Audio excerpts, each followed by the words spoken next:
Welcome to Split Reels, the podcast where we dive deep into the world of movies and discuss everything from cult classics to hidden gems.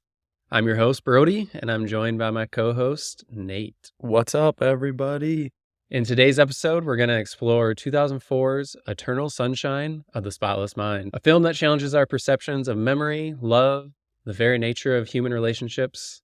It's directed by Frenchman Michel Gondry, from the script by Charlie Kaufman. Let me go ahead and set the stage a bit. 2004, it was shot in 2003, released in March of 2004.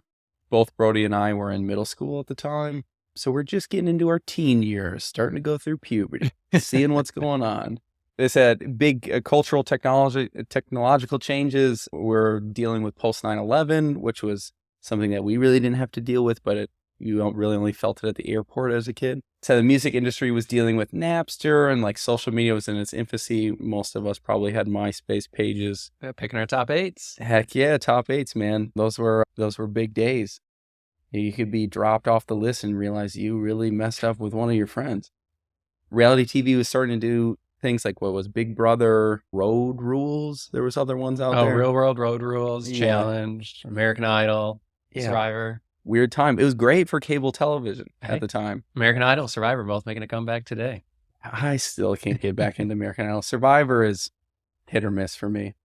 And then we also saw the beginning of cell phones. Just to give you a bit of this setting the stage, it's nice to talk about like when a movie was made and when it was filmed, because it would be like culturally appropriate. Like we might watch like Citizen Kane, something like that, and look back and be like, well, this is dumb. No one acts this way. Yeah.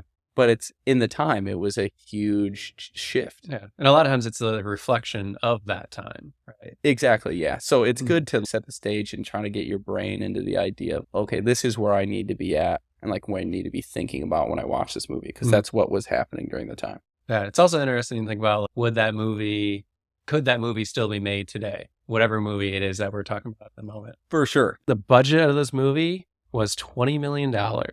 That is way more than I thought it would be. Yeah. 20 mil to do this with some digital shots in 2004? Yeah, 20 mil. And then it had an $8 million opening weekend and a $34 million North American gross. So it wasn't a massive movie, but it did solid for, I would say, like an indie sci-fi, rom-com, drama, whatever people wanted to call it at the time. It wasn't a big production company either. And you have to imagine that the majority of that filming budget went to Jim Carrey and Kate Winslet. Oh, yeah. They made money off of this for sure. Yeah. And the worldwide gross was $74 million. From a $20 million budget, $74 million is not bad, because usually with the budget, what do you double that for marketing and stuff? So overall, there was like $40 million in. They almost doubled their money on it. Yeah. I mean, it's not bad. Yeah, for an original independent style movie, I thought this was pretty good. Which I love too. It was an actual original story that was like, no one else had done anything like this. It might have been taken from a book. I can't remember if there was a book about this. Sure, yeah. But it was actual original to screen. It wasn't a fucking remake like everything is now. Yeah, remake, adaptation. Yeah. So let's go ahead and talk about the plot. We begin at what seems like the beginning with our main characters, Joel, Clementine, the relationship. It almost looks like it's a first date, meet up on the beach in Montauk, and we're watching them meet in cute ways. And it seems like Montauk was always like a very important thing. I ditched work today. Took a train out to Montauk. Yeah, and you can see like when you watch a movie and something's stated like 2 times in a row, like Montauk, you're like deep in your brain, oh, this is important. They're trying to get me to remember this. There's a reason for this. On a different note too, I love the little line that you had, the meet cute. Reminds me of the first time I heard that was in, I think, The Holiday with Cameron Diaz. And there's that old director guy. Oh, that's the meet cute, cute. I thought that was cool. Yeah. And then, however, as the story unfolds, we realize we're actually at the end. That's one of the longest, I feel like, cold opens of a movie. It's 18 minutes before the opening credits roll. During that cold opening, when they're starting to get to know each other a little bit, there was one thing that I remember that stuck out to me when Clementine at the diner, she pulled out a little bottle of Bombay. Yeah. And poured gin in her coffee. Yeah. Very weird. I wasn't sure I don't think people do that. I don't think anybody drinks gin in their coffee, but Nate and I both really like gin. So Love the gin, man. Bombay is a great choice if you're going to do it. I actually picked that up too, and I'll get into that when I talk about my final thoughts of the movie, but it involves the symbolism of colors. And Bombay Sapphire, that bottle is blue. That is the same as her hair color at the time. So just a little prelude to my final thoughts on the movie. So do you think like Gondry purposely picked that bottle over other bottles of booze, maybe specifically because it was blue? Yeah, I really do. And I'm sure there's other blue bottles of gin out there, but it's one. But even if it wasn't like gin, a normal person would put whiskey or something in there. But there's no blue bottles. Yeah, exactly. And I think and then this movie, similar to the book Catcher in the Rye, colors are huge in this movie. And then in the first 18 minutes before the credits even roll, Clementine says that. She goes, "Oh, I wear my personality on my hair and I choose it." Yeah. It's and she describes the colors to it, and throughout the movie they keep changing. Yeah. I'm excited to hear more about that. Yeah, it's interesting. On their first date, it's super awkward at first. Like they don't feel like they are a good match. I feel like in real life, if I were watching this date, I'd be like, this is a super awkward first date. We find out right away. Clem says, "I'm gonna marry you." I know it. Which I found interesting, especially since we, as a viewer, think this is the first time they are ever meeting. Yeah, and it is so awkward. It is awkward, but you can tell that her personality, and especially in that first 18 minutes, and then even after that, her personality is like projecting herself onto him, and he has the personality of, I want to be brought along with you. He's more of a follower, she's more of the extrovert. Like I would say that he is an introverted extrovert, and she's an extroverted introvert. Yeah, she's very much like the risk taker, outgoing, not afraid of what others think. Yeah. Of all. And then Joel, I mean, at this point, I can't tell if he's depressed. Well, I see that. I disagree with you there. Colors are huge in this movie, and you see him right as he starts off. He's not in blue, but he's in black. Yeah. And he's like reclused back, like, I don't want to talk to anybody. He's very reserved. Very reserved. And you can see that he's like depressed. You can see that he's sad. He doesn't want to talk to anybody. Yeah, the way he talks, you can tell. That's to Jim Carrey's credit, is that's not at all who Jim Carrey is. Jim Carrey is, at least all the times I've ever seen him in movies, he's like this gregarious extrovert. If you do follow his interviews and follow him on social media, he is a very depressed person in his personal life. He might have been too, but it really took off after that Charlie and the Moon movie. I think. Yeah. That's when he lost it a bit, because he's a method actor too, if I remember right. Yeah, he very much dives into his roles. But you can see that, and even I put this in my notes when I was watching, but you can see with the colors, like even where Joel, Jim Carrey sits, he sits in the blue chair. And so when he sits in that, his color is blue, and he's like, I'm going to be in this depressive state. I want to skip work. I want to go and do something to try to make myself happy. Which to him also was very impulsive. It was. I don't know why. I'm not an impulsive person. Yeah, and then, I mean, it's funny that we're still talking about the first 18 minutes of this movie. And I'm supposed to be the one that doesn't like this movie, but it does a good job. And then when you see Clementine for the first time, she's in the red chair, the kind of like aggressive, and red is a color of aggression. And like I was always told as a kid, like if you want to stand out in a meeting, wear a red tie or wear a red shirt. It's like a power color. It's one of the, I wouldn't say it's like the first movie to do this, but it's the first movie that I remember seeing and then not knowing, like, spoiler alerts here. You see the end of the movie at the beginning. So to see, that's a Christopher Nolan play. That's let's show the beginning of the movie the end of the movie right at the beginning. When I looked into this movie a little bit, Charlie Kaufman began like coming up with the concept of the movie back in like the 90s. And then started writing the script around like 1998. So that means he was working on it for 5 years before it finally started production and then being made. And then during that time, Memento came out in 2001. This concept isn't new. Then we have Groundhog's Day and other things like that. But this puts, I think, a unique perspective on it, focusing on human relationships with that perspective. Groundhog Day, maybe. Yeah, I mean, it's more like an intrapersonal relationship about how he feels himself. But it's an interesting look on how to put a movie together. Most movies at the time were like strictly linear. I mean, you had that classic like trailer, like, imagine a time when you did this. And it's okay, like every movie's the same. There's really not any artistic feel to things. So this was like one of the first movies, and I'll say this to its credit, like one of the first movies that said, I'm going to change up life a little bit for you while you're watching this movie. Mm-hmm. Yeah, and I feel like this is probably one of the furthest back indie movies, style movies.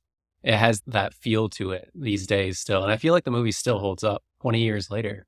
Oh, for sure. Yeah. I mean, that's like we've talked at the beginning. It's like it's got a huge cult following to it. Mm-hmm. So after we have that long cold opening, the credits roll, we start to see Joel crying and bawling his eyes out in the car as all the names pop up. So we're trying to figure out, as a first-time viewer, it's very jarring based on what we just opened with and then now that. But watching it with, when you already know what happens, it opens it up a little bit. It opens it up. You know, if you're watching it for the second time, you're like, okay, I know where this is going to go. I understand the emotions that the director and the cinematographer are trying to show through this and the actors. You're like, oh, I get what you're trying to do here. But when you watch it for the first time, you're like, oh, this is jarring. This is a little weird. Why did we just cut to this scene?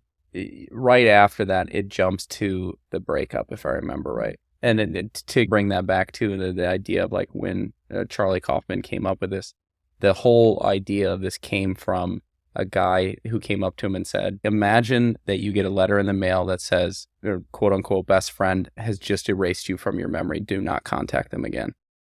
And that's where the idea of, oh, how are we going to spin this off into a story and all that kind of thing. Mm-hmm. Like I said, that was super long opener. And then we go right into the credits, and we talked a little bit about that already. But one thing that I wanted to highlight right away was I took the notes down about how the soundtrack already had me. Like, I love the soundtrack in this movie, the score. It reminded me of very like Spike Jonze style vibes. Yeah. It reminded me of like Her a lot that I watched recently. That early 90s, like Depression. What's the guy that did all the music for Good Will Hunting? There's Elliott Smith? Elliott Smith, that's the guy. Yeah. It features a lot of songs by him, yeah. Super interesting, his story, how he died. He took a sword to his stomach, straight out of... Samurai? Yeah, like a samurai. Apparently, they think it was an accident, but he had like depression issues. Yeah, and he died during the filming of this movie. Yeah. October 21st, 2003. Wow. Cause of death. 2 stab wounds. Yeah, see? Wow. They couldn't tell if it was his wife or something, but he has that sort of, I wouldn't say like grunge. It's like folk meets grunge feel. Mm-hmm. And that's the way that this movie felt too. And then, we start right away after the credits again, Joel hanging out outside of Clementine's place. And then what do we see? Elijah Wood come up out of the middle of nowhere. And he says, "Can I help you?" What do you mean? Can I help you with something? What are you doing here? I'm not really sure what you're asking me. Oh. Thanks. You can tell that Elijah Wood's character knows Joel. He knows something, yeah. He knows Joel. He knows something. He knows like something special about the place where he's at. Yep. And then also, what an early role for Elijah Wood. He was in the middle of filming The Lord of the Rings. Yeah, this is like right in the middle of that trilogy. And he had a couple little roles, and I don't know his whole discography, but he wasn't like a super well name at the time. Yeah. What if Green Street Hooligans was around that time too? Great movie. Love that movie. Cult classic. And then we have Mark Ruffalo. We see him. He's in the middle of his rom-com era. Doing 13 going on 30, just like Heaven. But then sneaking this indie film in between. Yep. I like Mark Ruffalo a lot. He's a good actor. That's one of Steph's favorite actors. Yeah. I didn't know that. Yeah, she loves him. I think 13 going on 30 might be a reason why. But the thing for me about 13 going on 30 is it's just a total ripoff of Big. Oh, I didn't even think about that. Yeah, dude, it's like a girl version of Big. Big is such a great movie. Tom Hanks, when he's super young, it's like just after Splash, when his like first movie debut. But I mean, if you can remake a movie that people already love, and the people love that movie too. Yeah, but it takes away from it, man. That's just my opinion. It's like, come on, do something original. Like this movie. This is original. No one's done anything like this, and that I know of, that I've seen. Yeah, I mean, I think the only other similarities are like, those non-linear style movies like Memento and Groundhog's Day. But overall, the idea of the story itself is original. Even though Memento and this came out around the same time, I don't think Gondry had any fear. He shouldn't have had any fear of... Yeah, no, not at all. I don't think either. Then when we see Joel prepare, or at least we learn later the procedure, we start the process of that backwards linear timeline of memories.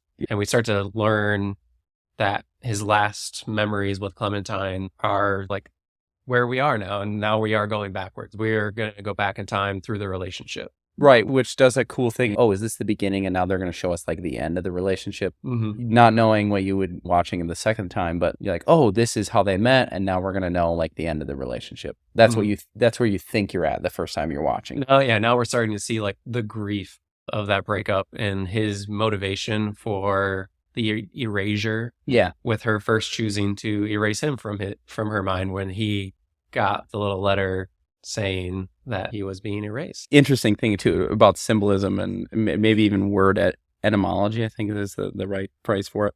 The company's name is Lacuna, and I was like, that's one, it's an odd name. It is. And two, I was like, I'm going to look this up. I want to see what it is. So the meaning of lacuna is a gap in a manuscript, text, or musical work. So if you think about that in the context of, oh, I'm going to erase part of your memory, there's going to be a gap there. Mm-hmm. So the name of the company Lacuna means there will be a gap here. Yeah. And we even start off with Jim Carrey, or Joel's character, writing in his journal on Montauk and saying, Pages ripped out. Don't remember doing that. It appears this is my first entry in 2 years. so we already see that there is that gap. Yep.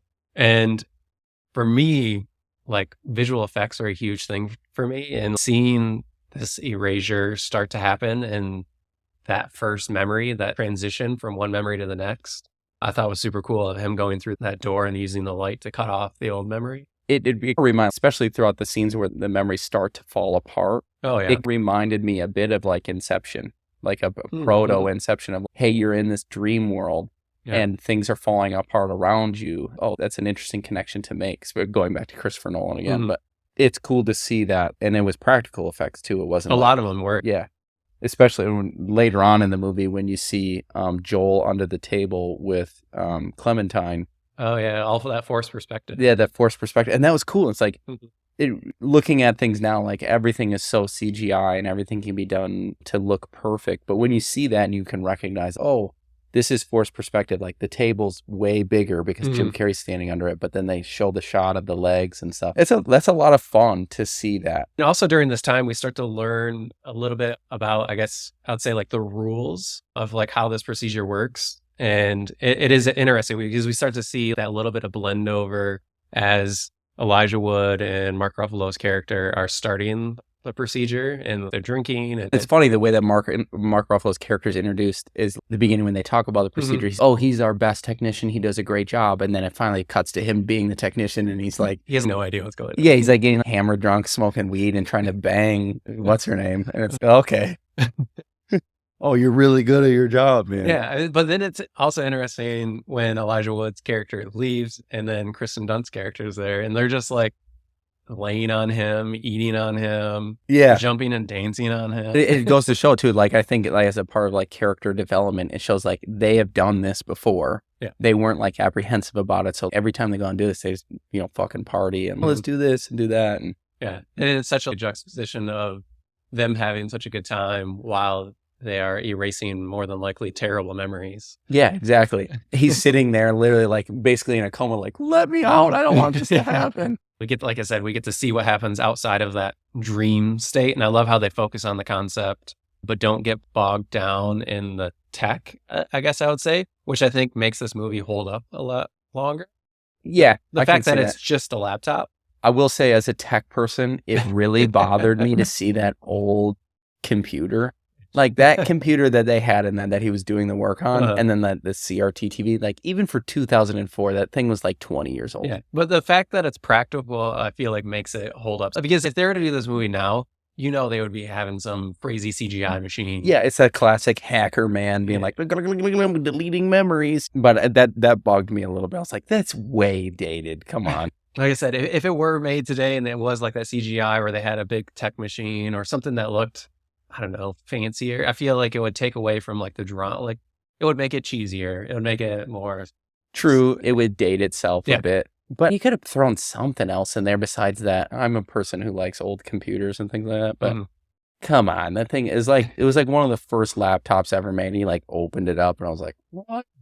Surprised they didn't have a CRT. I mean, he plugged it into a CRT at the end. Then we get Howard, the main doctor's, when he comes over later, like he's just on a laptop. Yeah, exactly. Like, how can you have the two different things? Like, you've got your star technician running the whole show with this piece of junk, and then you got the dude that's going to come in, the doctor. He's, I'll just do it on my laptop and connect to his brain. As they're mapping the memories and stuff, the next thing we get to see is one of their like last fights where she comes home drunk in the middle of the night.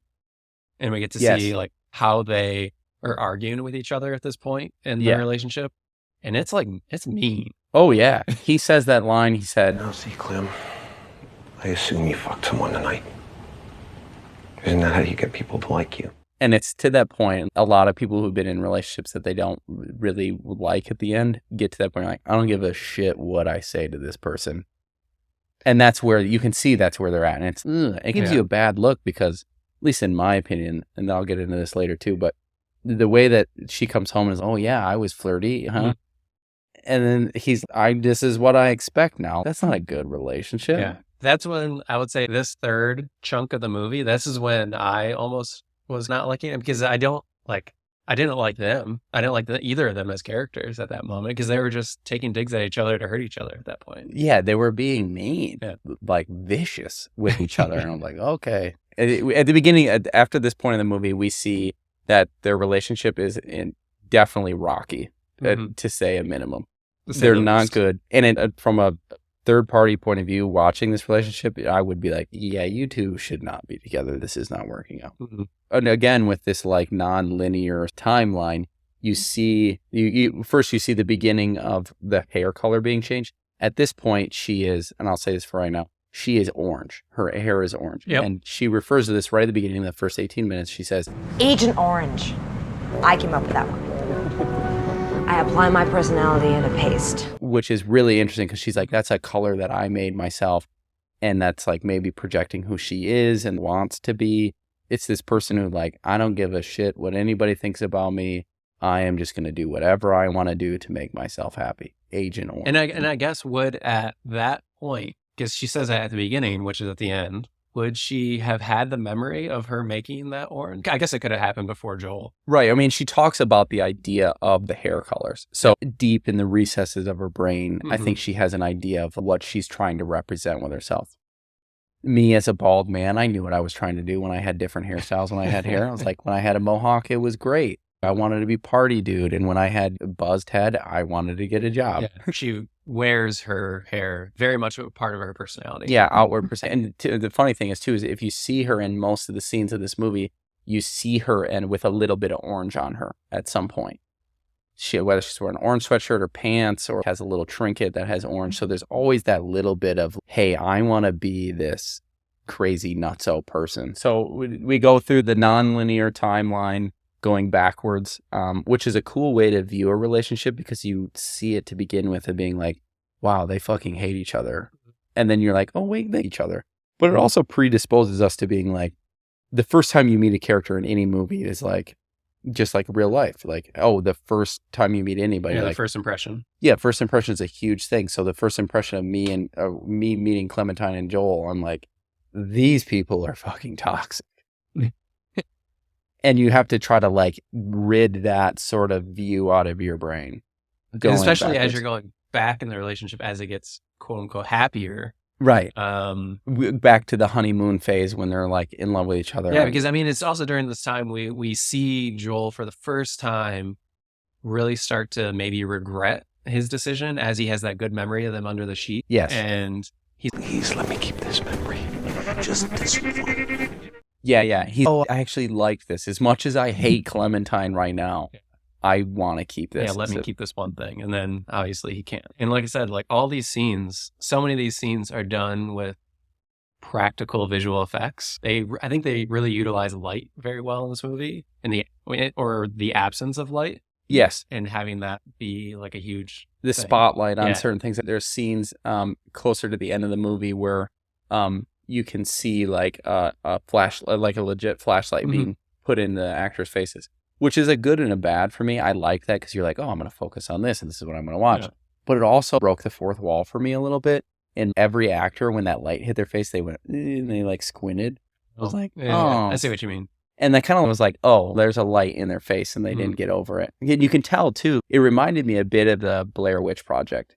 Like super like quick. Handheld. Yep. And a lot of them where you could tell the transitions, and I'm not going to be able to name the scenes like right off the bat, but you can tell the transitions when they go to a digital handheld camera with a or light on a the dolly front. and things like that. Yep. And you can see it, and it's kind of killed it for me a little bit. I was like, The different styles, like going back and forth. yeah. And like sometimes in movies that's cool, but in that situation, like you're in this dream world, it's not, the dreams weren't always in this digital sort of view. So to do that quick change was like, this just seems like someone like now, the equivalent now would be like, oh, I'm going to take my iPhone out and record this. It just seemed a little odd to me. Or does it lend itself to like the chaoticness of what that dream state is? Because I feel like most of the time that handheld shakiness is during memories, especially when it is getting a little bit more. For sure, yeah. And I guess I didn't look at it at a point of view. That's a good way to see it. It was this is the second time I watched it. And it is very shaky at times, yeah. You're like, oh, what's going on here? Also, at the same time, as we're starting to see him go through these memories, we're learning a little bit more outside and of the dream focus kind of world, where we get to see Patrick, Elijah Wood's character, we get to see him be a creep. Stole a pair of her panties is what? Jesus.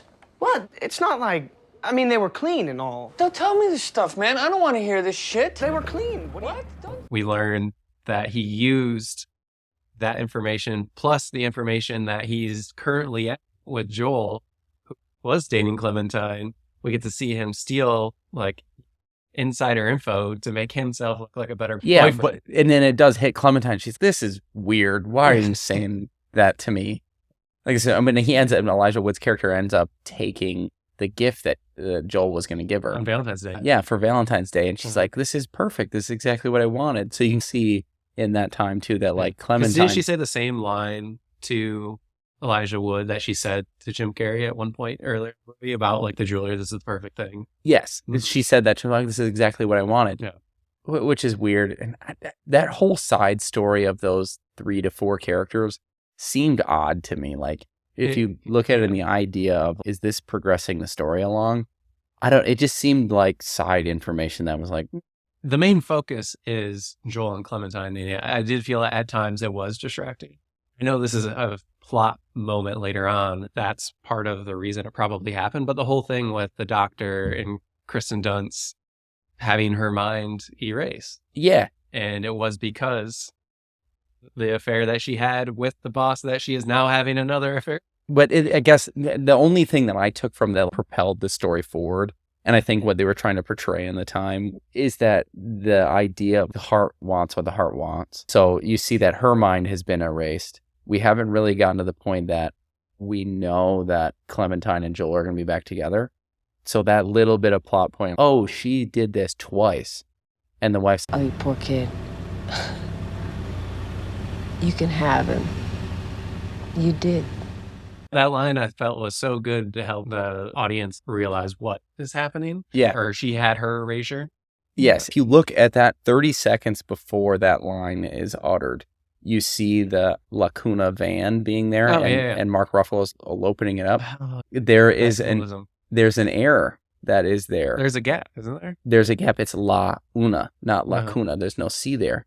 And I thought that's a really weird. Because it's weird that I remembered that when you were just mentioning it. Because I remember there was that gap there. Yeah, it was weird. It's not just the gap, but if you think about it and you translate the misspelling in English to Spanish, you get the idea of a feminine, the one, La Una. He was her one, the one? Yeah, exactly. Or you can vice versa and saying, oh, she was his one. She's the one, feminine. And you could say the same thing about Kirsten Dunst's character and the doctor being like, oh, that's the one for me. And my body just kind of knows it, or my brain just kind of knows it. $2 million into this movie, maybe not that much. I don't remember the production budget was. But why would you have the C missing? That's done for a reason. You wouldn't just be like, oh, we forgot to have that in a take.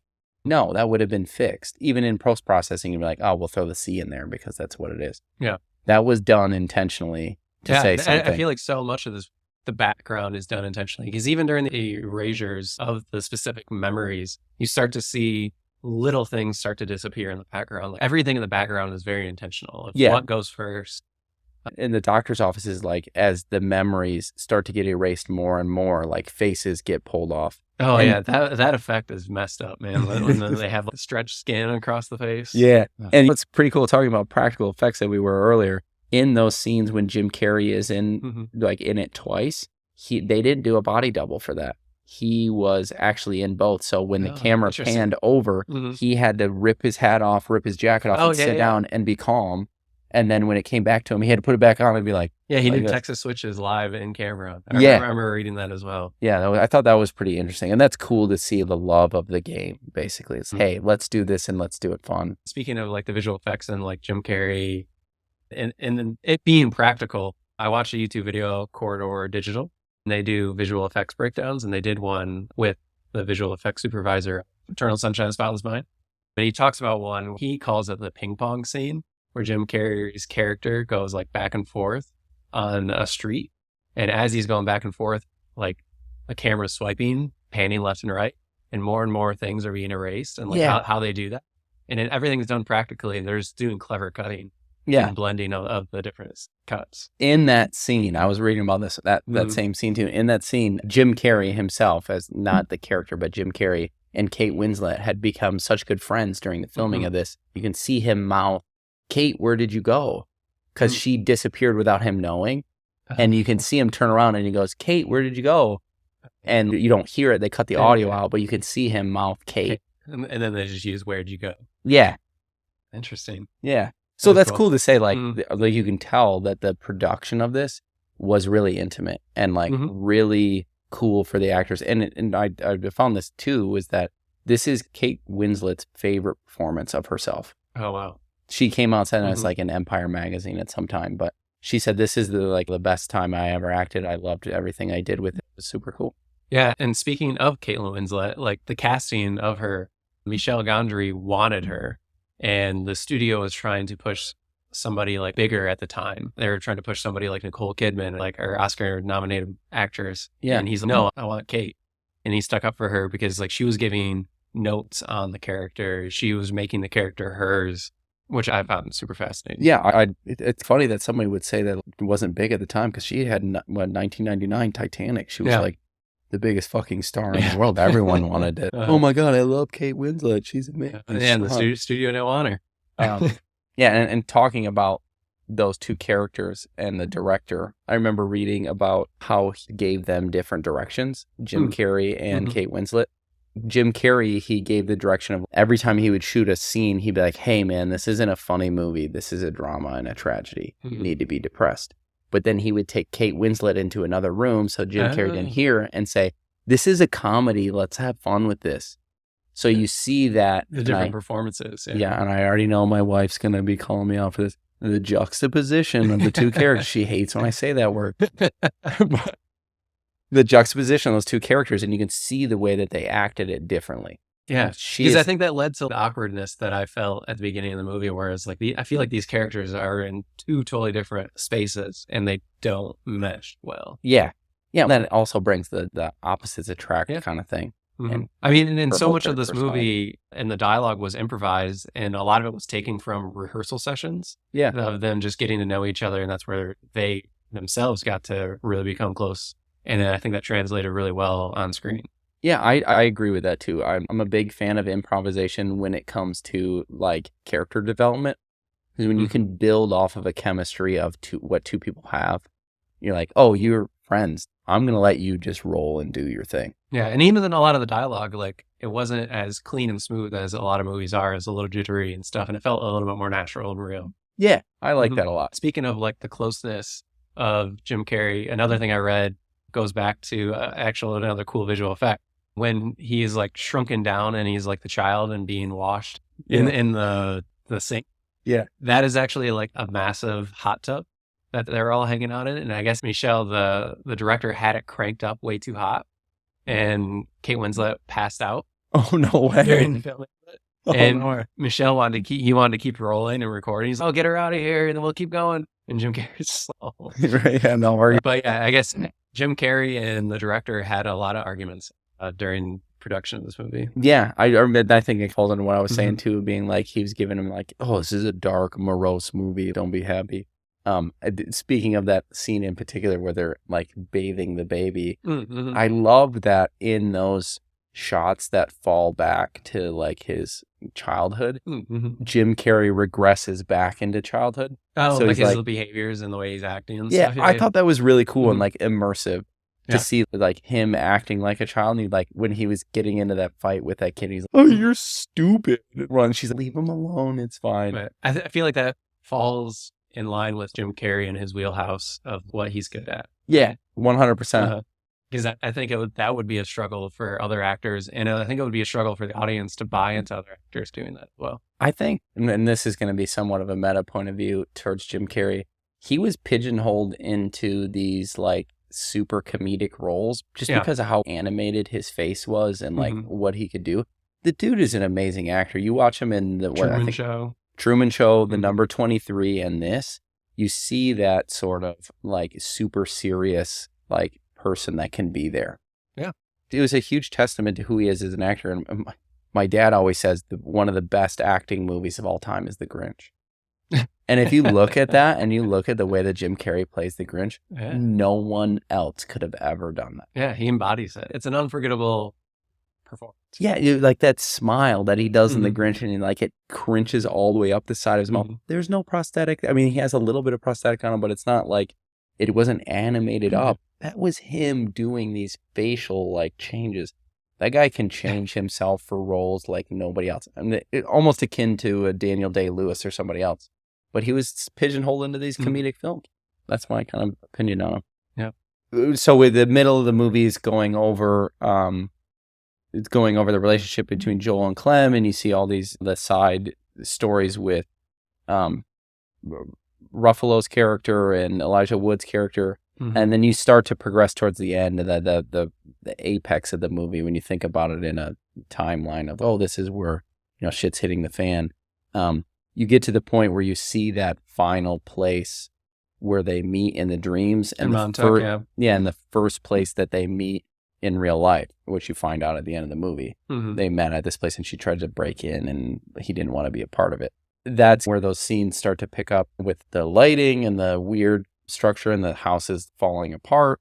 I felt like it was a good end to show that their relationship is rocky and crumbling. I thought the symbolism of it is like, hey, this is where everything started and it's all falling apart, but you still have some sort of vestige of love for each other. Yeah, at that point, you start to see Joel contemplating the fact that they are at the beginning of their relationship, and he knows that the erasure is almost over, and this is about to be it. And during the last handful of memories, he's been trying to hide Clementine somewhere deep in his mind. That's what led to the childhood memories and things like that. Yep. Sitting there trying to hide her, and I think it's like during this scene where the house is crumbling down around them.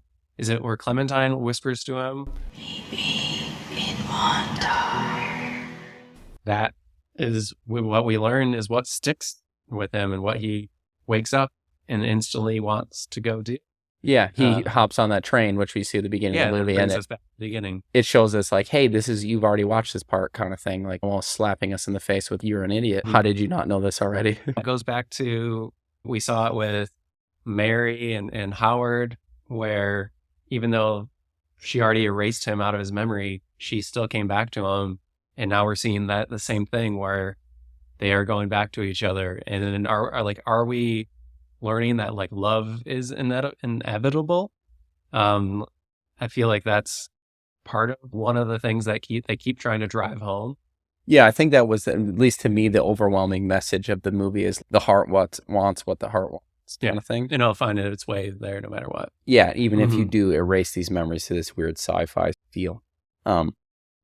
That was the biggest thing that I picked up from it. One other important thing that this is like what the side characters I feel are there for. We have Mary finally taking it upon herself after she learns about her own erasure, going around and letting everybody that has gone through this procedure know what their file is, what they chose to erase. Yeah. Was that the right thing to do in this world? I mean, they made a conscious decision to be like, I'm going to erase this from my memory. Yeah. Morally, is it okay to be like, hey, I'm going to totally disregard what you said to begin with and just fucking tell because you also what don't you wanna know what their memories are that they are erasing, because you can erase any. Exactly. And Uh, Mary doesn't know. She was just the front desk lady. And they talk about this too in the original scripts of the movie. There were supposed to be cut scenes of people losing their memories and what they decided on. And one of them was a man who had been at war and saw his best friend on the battlefield die. So can you imagine going back to that person and being like, hey, I know that you might have done some sort of grief counseling with this, but I'm going to hit you with it again. That's dark. The idea of the movie is pretty dark. It is. And I would have appreciated it more if it ended in the dark way that it was supposed to. In the original cuts of the movie that I had read, it was supposed to end with the fact that they was going to end with them being like 80 years old, and she was getting her mind erased for like the 15th time. And it was always from Joel Barish, who also, on a different note of symbolism, I thought the last name Barish was a little interesting. Oh, I didn't even pay attention to last names. I didn't until they kept saying bearish over and over and over. And if you think about it in the context of a bear market versus a bull market in stocks. Yeah, in stocks, bearish means batten down. Bullish means like the market's going to go up. Everything's good. So I would say that she's the bull. Everything's going to be good. Everything's going to be fine. Everything's going to be great. And he's the bearish. Batting everything down, going like, no, it's gonna fall down. I'm depressed. Everything sucks. Blah blah. So I thought that was an interesting name choice. Yeah, I didn't even think about that at all. And in one of the earlier scenes too, you can see that she's kind of the bull character. She says, Really solid this time of year. Whoa, I don't know. Come on. Come on. So beautiful. Isn't it? Don't go too far. Whoa! Oh, are you okay? Ouch! Oh! Oh, my ass! I think I should go back. Huh? Come on. What if it breaks? What if? Do you really care right now? Huh? Come here, please. so she's the one who's, everything's going to be great. Bull, bull, bull. And he's bear. Everything's going to go down. This sucks. We could die. This isn't safe. Yeah. The optimistic versus pessimistic. But then when he gets with her and they cancel each other out through this like friction that they have, he's, oh, this is my best memory. Just sitting here. This was one of the best nights I ever had. And they do it twice. And that's where also Elijah Wood's character tries to replicate that. And then I think that's what deep down or subconsciously pisses Clementine off, and she gets up and like storms away. Yeah, she's like, fuck this. You're He's weird. Like, fuck you. Fuck up. But it also could be a point of being like, no, she just really wants Joel. Yeah. Subconsciously. Like, it doesn't matter what this person's saying to me. Even if it's the same exact thing that Joel was saying to me, I don't want you, I want Joel. Then we start to rationalize, like, if we're going back to the actual ending, we start to rationalize if they should try again, because at this point, both their minds are erased. Like, they don't even know. They learn that they both erased each other's minds. Yeah. And they're pouring over the files of if it was the right thing to do. They're both sitting there. They're like, should we try? Should this be a thing that we do? Yeah. And then what does she say? Think of things, and I'll get bored with you and feel trapped because that's what happens with me. But then they choose to get back together again. He breaks his cycle because the first time they meet in the beginning, and they show this at the end of the movie, the beginning and the end, they show that he leaves that house. She's, come on upstairs, let's drink. And he's like, she's like, you can leave. And he's like, you said it with such disdain. And that's why he ran away. But then when you see her run away the next time, when she's trying to leave the apartment. Wait. What? I don't know. What Just do you wait. want, Joel? Just wait. I don't know. I want you to wait for just a while. The difference of that is I'm breaking this cycle to try to make things better. And I think that's what they're trying to say. The ending of the movie is happy and everything's going to be great. But we both know who these characters are at this point. They are horrible for each other. Mm-hmm. You don't work. Don't try it again. Yeah, that comes up to, like, I asked the question, like, why do we do this as humans? Yeah. Because, I mean, we see time and time again, people break up, they get back together, they break up, they get back together. Yeah. And I feel like every time they break up, they think or they forget on purpose all the bad things about why they broke up in the first place. Just like Joel does in the movie, you look at him like, I want to keep this one happy memory. And I feel like our brain does that in its own way. Like, I'll forget the bad because I don't want to remember the bad. Yeah. But I'll remember that one good time. That was a lot of fun. Oh, that's the only thing I remember now. Yeah. And then, that brings you back. Because also at the beginning, when Joel's contemplating just his life and stuff, he's, oh, maybe I'll get back together with, I can't remember what her name was. Naomi. All he had to say about her was, she was nice. Yeah. Like, she loved me. Right. But he never said, I loved her. And I don't remember, I can't remember this like verbatim, but I'm pretty sure they were either like married or engaged because they reference that later on. I didn't even pick up on that either. 'Cause he's like, I live with her. And then when they're like walking into the house at the end of the movie, he's like, I live with her. I live with somebody. And she goes, oh, is that a guy or a girl? And he goes, it's a girl. Well, why you had to say it like that? Again, 2004. It was a different time. There's two things I want to talk about the end, the actual like finals in the movie. One is that it's a fade to white. It's not a fade to black like most movies, and it's a fade to white. And that fade to white is really important because most of those movies that fade to white symbolize death, like a negative sort of feel. Like it feels off. Like when you watch it and it fades to white, you're like, that's not right. Every other movie like fades to black, the credits roll, and you're like, oh, okay. But that fade to white is like a stark difference of something that's off-putting. And I'll have to watch it again, that final scene at least. It looked like there was some weird edits that happened in that. When they're like running away, maybe it meant that this was over and over until they die. Because if you look at it, like you see them running and then it like cuts, and then you see them running again and it cuts, and you see them running again and it cuts. And the way that I saw that was like, oh, they're going to do this over and over until the end of time. If you talk about the original ending that they were proposing, Gondry wanted them to keep erasing each other's memories forever. Exactly. So, and that's why I feel like maybe, and I'll have to watch it again, and it might have just been the way maybe that was his way of getting both a happy ending plus his dark ending in a way. Yeah, exactly. So I thought that's what he was trying to say, and that they're going to do this over and over because that's just who their characters are. So now that we have talked about the movie in its entirety and the ending of it, I wanted to dive a little bit into the symbolism because I think it is something that this movie does really well. To the point of, like, I referenced this earlier, the Catcher in the Rye, how colors symbolize this thing. This does the same thing. The only negative I'll take from this is that they plastered it out for the audience to pick it up right away. Yeah. That first 18 minutes, she goes through and she talks about her hair colors. She says that I wear my personality in my hair, blah, blah, blah. I'm paraphrasing there. Yeah. And then she explains each hair color of what each hair color is called. Yeah. And I've got it somewhere in here. And then we see all the different hair colors throughout. Exactly. And it's interesting, too, if you look at the trend, like if you watch the movie in its entirety, and that as he's going back in time, the hair color fades and you can see her like getting ready to transition into between the different colors. Yeah. And it's just like the way that hair grows. I don't really know because I don't have hair, but I mean, neither of us do. Exactly. But you can see like how it transitions out. So like it'll start off in a scene like when they switch the color, it'll be like a stark orange or a stark all the red. way to the roots. Yeah, all the way to the roots. And then as it fades on, you're like, oh, she's getting done with that phase. She's going to jump to her next thing. Mm-hmm. So the first one you see when we first meet her is she's blue and depressed. And that is like... Yeah, because the post-breakup, post-erasure of both of them. Mm-hmm. Exactly. So and that's when you see that blue Bombay Sapphire bottle too. Yep. Which I think is just to, in my opinion, is to just reinforce the fact that she's blue and she's pouring this depression into her cup.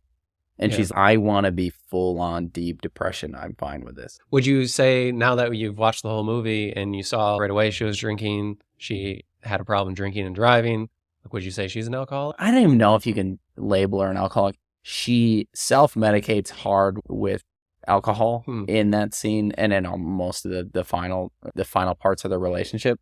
But blue for me is the color, like, obviously of depression. So like dark, you're in Picasso's blue phase, blah, blah, blah. Yeah. So you see that depressed and lost. And then she talks about, in that first 18 minutes, she talks about orange being like the color that she created, that Agent Orange. And in that character, when you see her with orange hair or have orange on, she's spiteful, but she's also like loathsome of Joel.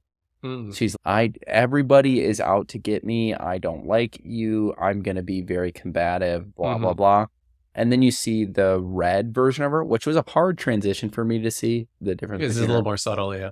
Yeah, the red versus the orange. But when she's red is when she's the happiest and actually likes Joel the most. Maybe it represents love.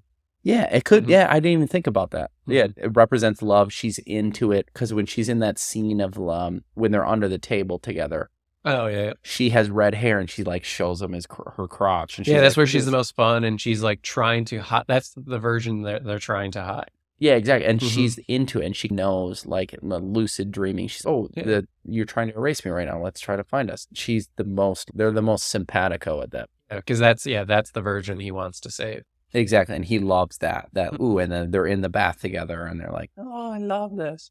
The only color that I could not figure out what it was when they first met. And when they first their met, actual first meeting? yeah, their actual first Mhm. meeting, she had green hair. And green usually means envy, jealousy. Yeah. That's what I thought too at first. But when you think about it in the context of this is the beginning of their relationship, I saw it as like a representation of spring, of like new life being grown, like the color of spring coming out, green and colors. And this is fun. Everything's new. So that's why I saw green. And those are the 4 big colors that I saw. And during the beginning sequences of the movie, you see her make a drink for Joel. She's trying to give him, and she specifically says, "Blue moon. I made you a blue moon." Oh, interesting. Which makes me think of 2 things. One, blue, she wants to give him the depression and be like, "Hey, I don't really want this anymore. I want you to be a part of it. Like, give me this." And then moon being like a new phase, like, oh, a new moon. Like, here we go. Let's try something new. So another thing I want to talk about was that this movie starts to consider whether the pain of a breakup or painful memories is essential part of who we are and sometimes what we need to go through to live. If we had this technology available, should we do it? Yeah. Like the ethical implications of erasing something from your brain. Mhm. I don't know. In my opinion, in the things that I've gone through in my life, I wouldn't want to get rid of anything. No. I'm a good place in my mental health to say that I'm happy with the person I am today. And the person that I am today is all a result of the things that have happened to me in my past. So I wouldn't want to get rid of it. Yeah, exactly. Like one of my early relationships, like I needed to go through those things at that point in life to learn about certain things. Yeah. And if I were to just go back and erase that because it is a painful point of my life, I want to be the same person I am today. Might not have the same relationships I currently have. Exactly. However, then you think about it that people went through traumatic events. If they took those out of their brain, they might have a different life. They might be better. I don't know. Yeah, it's a weird thing to play with because this movie focuses specifically on the relationship, like romantic relationship aspect of that. Yeah. And I think the erasure is almost a character in itself of being like, is this the right thing to do or not? Erasing memories and what we should. Would it be allowed in today's day and age to do something like that if the technology were available? I think a lot of people would use it. I think a lot of people would do it. I don't think it would be good for society. I do agree a lot of people would use it. Hell yeah. But the problem is, and you can see it too with these 2 characters, is they both do it out of impulse. And according to because they're both scripts, hurt at that moment and they're like, I would just want this to go away. And I think people would start to just do that over and over and over, like people are doing in this. Right. But then you look at the way that the script writer put this in there, Charlie Kaufman, it doesn't really do anything for them. It removes the idea of a specific thing that you're depressed or upset about, but you're still left with the feeling of being depressed or upset. Because both Clementine and Joel and Mary all have the same feelings even after getting rid of their memories. There's still that underlying feeling of something's off. I have a couple questions for you then. Do you think that this film is ultimately optimistic or pessimistic about love? Who?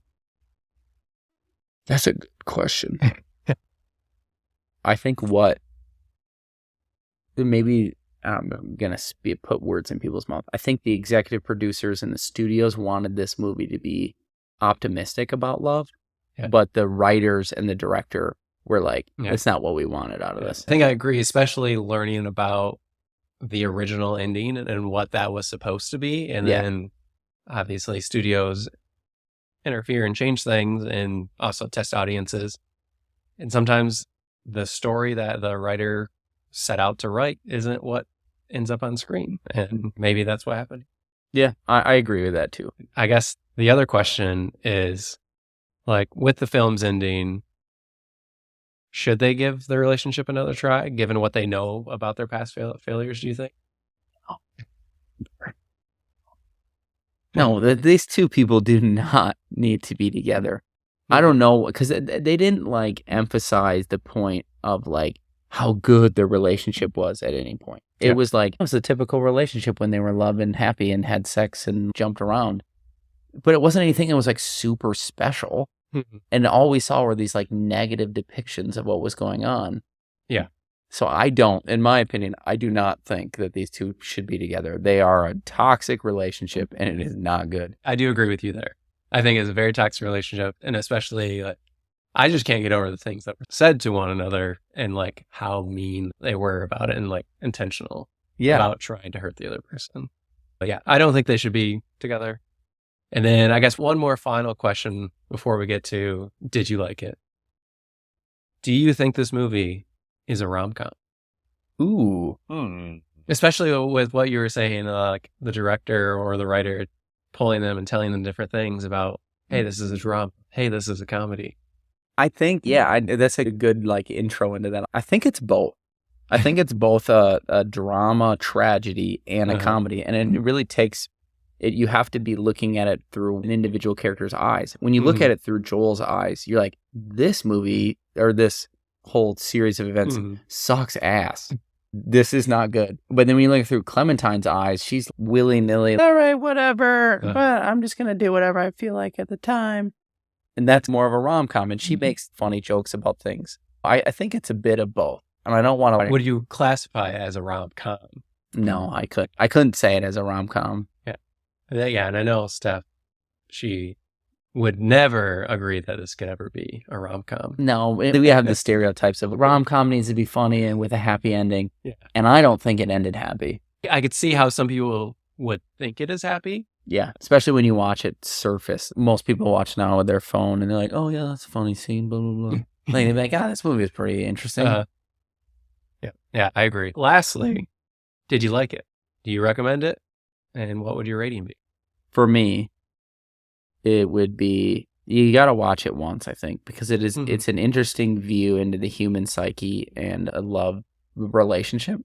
So I would recommend it to watch once. But it'd be one of those movies that I'd be like, you just got to watch it. It's like almost like Nymphomaniac.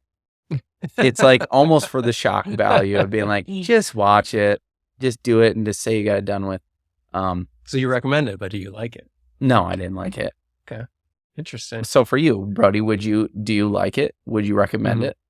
I do like it, and I would recommend it.